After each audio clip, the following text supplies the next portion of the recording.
అందుకే ఈయనకి ఈ పార్టీ ఉండదు, ఆ పార్టీ ఉండదు. రాక్షసుల దగ్గరికి పోయినా అబ్బా మనవాడే అంటారు రాక్షసులు. నారదు మనవాడే.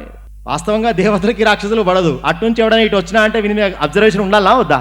కానీ నారదుని పాత్ర చూడండి, అటు ఉంటాడు ఇటు ఉంటాడు. ఆయన ఎటు ఉన్నా మనవాడు అనిపించుకునేటువంటి వాక్ వేత్త నారదుని యొక్క. ఎంత గొప్ప కౌశల్యం, వాక్ విలాసం ఉండాలి, ఆ మాటకి ఎంత పవర్ ఉండాలి. అది నారదుని యొక్క పాత్ర. వస్తుందా వట్టిగానే మాట?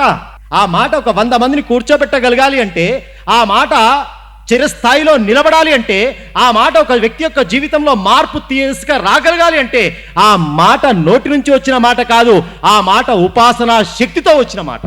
అట్లా ఉంటే తప్ప ప్రభావితం చేయదు మాట. అందుకే తపస్వాధ్యాయ నిరతం, తపస్సు అనే పదం ముందు పెట్టినారు ఆయనకి ఫస్ట్ క్వాలిఫికేషన్. మాటగాడు కాదు, తపస్సుతో కూడిన మాట.